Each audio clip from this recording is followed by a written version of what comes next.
welcome to Everquest Revisited, Episode 5. I'm your host, Darren. So for this episode, I thought I'll do something a little different. I've been spending a lot of time on the internet having a look at facts regarding Everquest and its history and so on, and found quite a few facts which I felt were quite interesting and I thought I'll share with you guys. Okay, let's jump straight into the facts.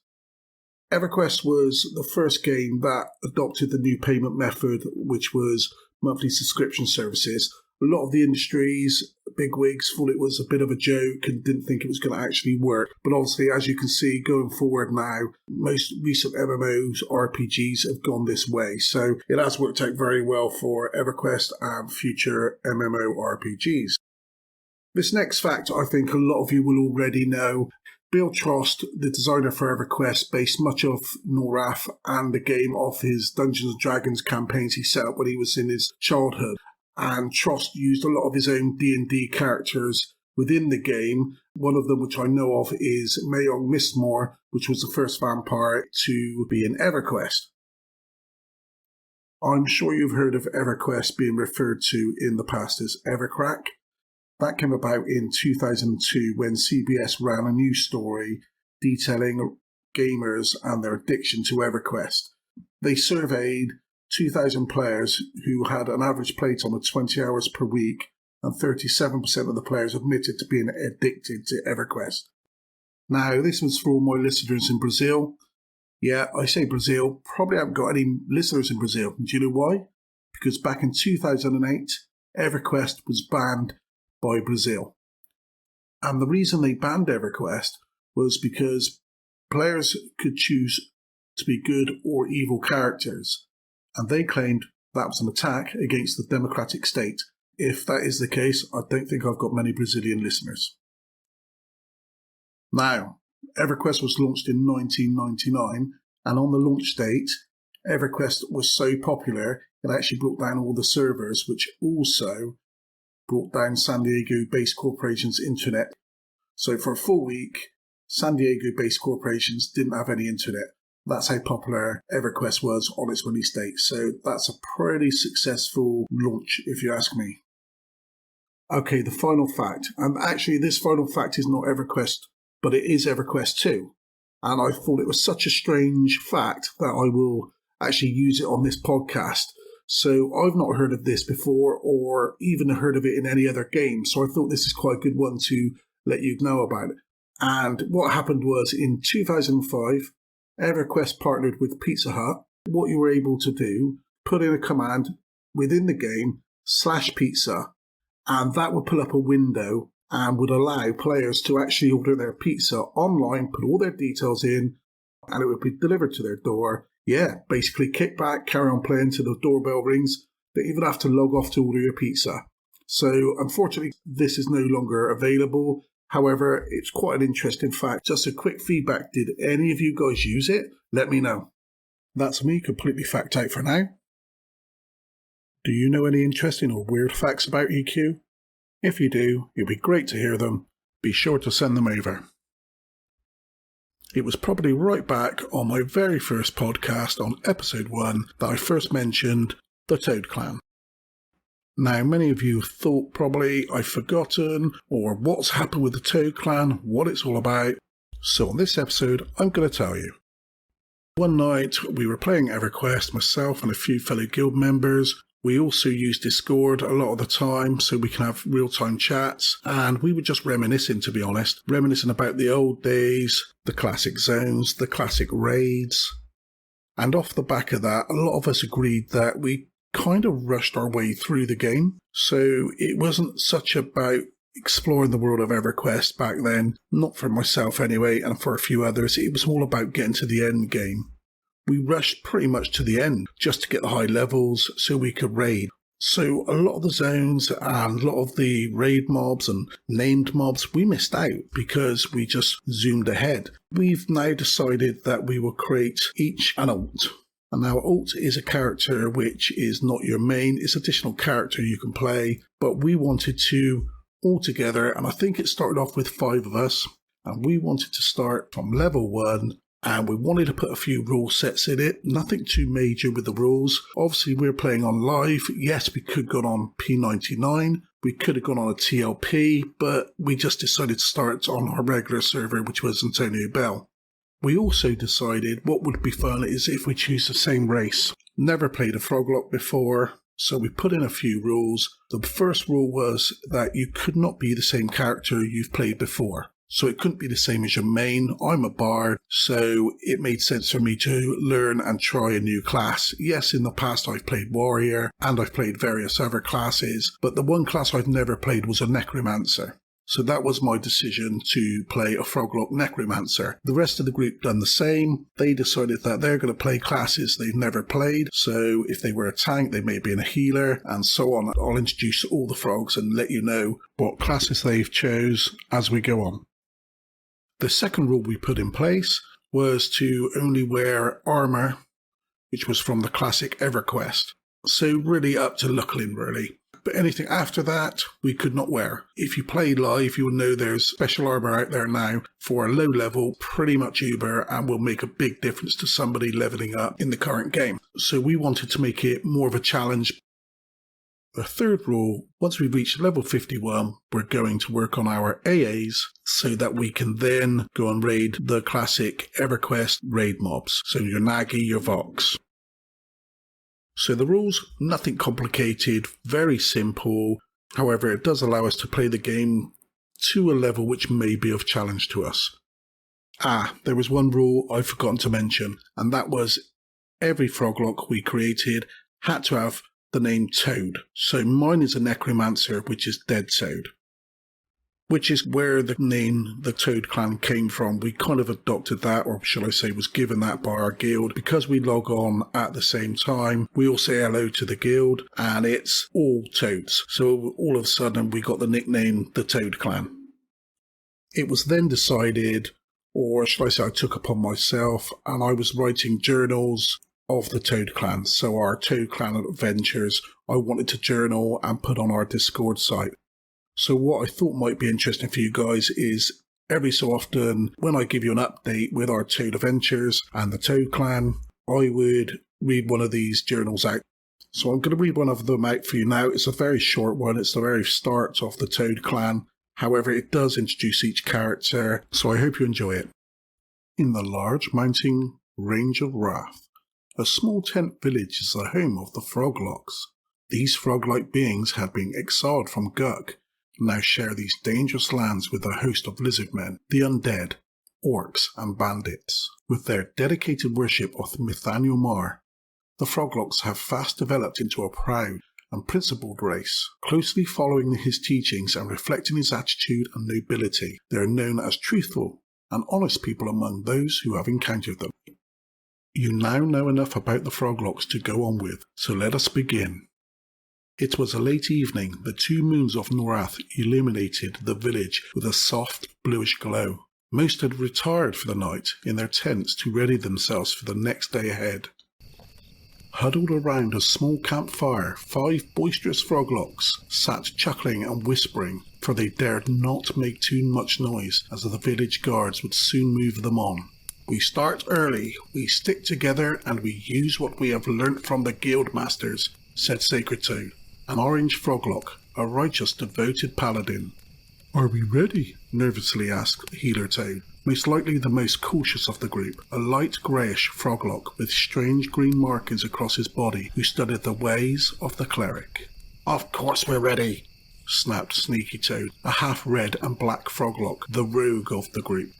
So, it's agreed. We leave at dawn. We will start by slaying the beast around our village to learn how to work as a group and to prepare us for what lies ahead, said Slow Toad, a green Froglock shaman, maybe the wiser of the 5.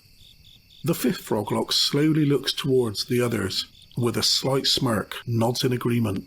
Dead Toad, a dark black with yellow markings Froglock who studies the dark arts of the necromancer. The group stand up with no further words, head in various directions towards their tents, to rest for what could be their final night in their own beds. Tomorrow, the adventure begins. That was the quick story there of the introduction to the Froglocks. Hope you enjoyed it, guys. I'm probably not the best story reader, but I did try. In future podcasts, I will keep you updated on the Toad Clan adventures and read out some more of their journals. Hold the front page. We've asked for it, and finally, it looks like for 2023, we're going to get a new UI engine for Everquest. According to the recently released 2023 roadmap, they will be releasing the new UI engine bit by bit in April. This is great news for Everquest. I know a lot of the biggest complaints coming from new players in Everquest is the outdated UI. A lot of players just couldn't get on with it. New players found it very difficult. Even returning players from back in the day also struggle with it. So I think this is going to be a great addition and encourage many new players to the land of Norath. A fresh new UI engine, many of you may be saying it's not a big deal. However, for myself, I believe it's a big step in the right direction for Everquest. It's showing you that they are putting more effort into the game, and it opens the door for many possibilities of what they're going to do with this new UI. A lot of things can change with the new UI, and I'm hoping to see great things from it. Could this be Daybreak's first step into bringing Everquest into the 21st century? What's your thoughts? Are you excited about this, or not really that bothered? What features would you like to see with this new UI engine? Is it good or is it bad for Everquest? Not much longer to wait, and we will find out in April 2023. Since Everquest was taken over by Daybreak Games, we've seen a big improvement in the servers. We've seen the 64-bit client release. We've also had a real good feedback from the latest expansion NOS. It does seem the future is bright for Everquest. I've realised, and I've been reminded by you listeners, that on episode 1, I was going to discuss everything Everquest, talk about the old days, and also keep you updated with the new days and where I currently am in the game. Pretty much realised that I've not actually spoken of anything really of my recent adventures in the game with my main character Organicus, 120 Bard on the Antonio Bell server. As I mentioned before, I'm in a guild which is Legion Rising. I've been in the guild since my return to Everquest. The guild is a raiding guild, I would like to say, but with a very strong family feel, which is what I like. I like the fact that it's good community. We group together a lot of the times. There's always somebody on willing to help, which is great. I find the other raiding guilds on the server are more hardcore raiding guilds. They log on ready for a raid, they do the raid, and they go their separate ways. As a guild, we raid Mondays, Wednesdays, and Saturdays. We are currently working our way through the toll raids. We've completed Tier 1 raids, which is Zelniak, Swarm Commander, and Doomshade. Tier 2, we have completed Shay. The past few raid nights we've been trying to bring down Atanahara, which is Tier 2, and we've also been trying to take down Oblate of Light, which is Tier 3 raid. Unfortunately, right now, we haven't had any success until this weekend. Both Atanahara and Oblate of Light both went down, and it was a great success because not only did we manage to complete those two raids, we managed to do both of them in one night. Probably 40 plus of us at the raid, which really helped because we had the healers and we had the DPS. For the Atanahara raid, we head to Maiden's Eye. You held the Wearsome Shade, then you pick up the raid instance. And I don't know if any of you have done the Hatton Ra raid before. For those who have not, it is a good raid. I enjoyed the raid. So what happens is you zone in side room, you all come out into the main area, which is some small steps surrounding, I would say, kind of like an octagon shape. And Atan is in that room. What we done then was everybody buffed up, we got ready. I was nominated as the main assist, and then you've got your tanks. What happens first of all is you hail Atanara, then 3 mobs would spawn, and you have to off-tank those while all the raid takes those down. Atan then will become active, so Atan will need to be tanked, whilst the rest of the raid continue taking down the additional mobs. These large golems with auras around them walk across the whole room, and these auras, if they hit you, They make you bounce around the room, and I believe they also may take down some mana drain or kill you. I didn't get hit by them, so I can't really remember. I'm pretty good at dodging the auras. The main tank then has got to move and position the whole raid so that we miss these auras. So you're moving around with the main mobs. The Smirking Guardian comes down. That gets mezzed by an enchanter or a bard. When that gets mezzed, it will disappear. It just float back up into the ceiling. If you don't mezz it, I think it has an instant kill.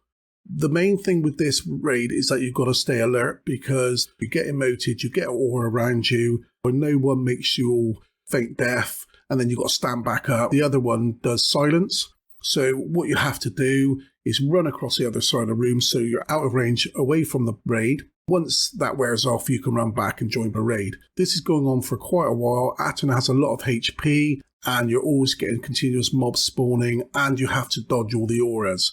So when you get called, you've got to run. It's repeat, repeat, repeat for quite a while. Once you work your way through many of the mobs, you then get slimes spawn. And these slimes got a hell of a lot of HP. Your main tank got to stay on Aten, and then 2 other tanks got to pick up these slimes. Focus on the slimes one at a time. Once you get their HPs down, they split into 2. So you've got now 2 slimes to kill plus the other slime. So once you take those 2 smaller slimes down, you go back to the other slime which is still up, do the same thing again, rinse and repeat until the final slime was defeated. This is the closest we've ever been to defeating Aten. And lots of thoughts going through my mind at the time. Are we going to do this? Is this finally it? Weeks and weeks of failure with Aten, people missing runs, people wiping the raid because of emotes, and this is it. This feels like this is it. This is going to be the time we finally defeat Aten. So the whole raid focused their efforts and DPS onto Aten. All the casters start nuking and dotting. You've got the rogues behind stabbing in the back. You have the bards singing their melodies to try and increase even more DPS. And during the battle, Aten started going down very quickly. The DPS was really strong. And finally, Aten falls to Legion Rising. And it was a great feeling to have this success finally on this raid.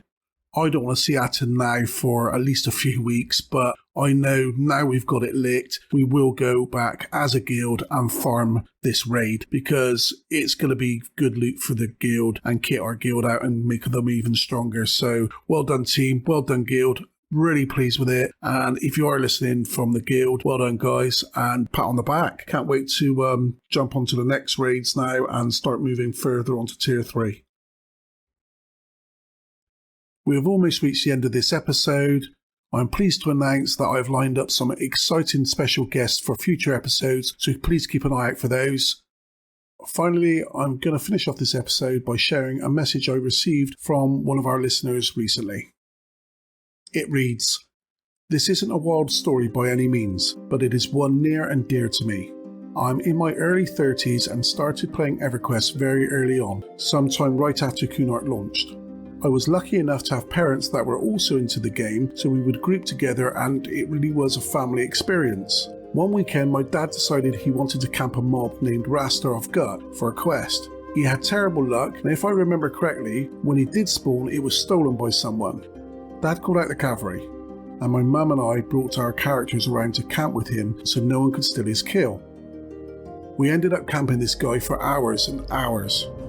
There we are, late Sunday evening, and we need to make a decision. My mum has work the next morning and I have school. My dad said, no freaking way are we losing this camp. I actually was allowed to skip school the next day so I could stay up and help my dad secure this camp. As stupid as it sounds, it was one of the greatest bonding moments that I've had with my dad. My father passed away almost 10 years ago, but I still log on to his character from time to time to think back to those days. I really appreciate you sending that message in. I think it's a very touching story. I think that's what EQ is all about, and that's why many of us have EQ in our hearts. And I'm sure it's great to have those memories of your dad. And I know many of the listeners out there have probably got very similar stories. They've got some great memories, and I really want to hear those stories.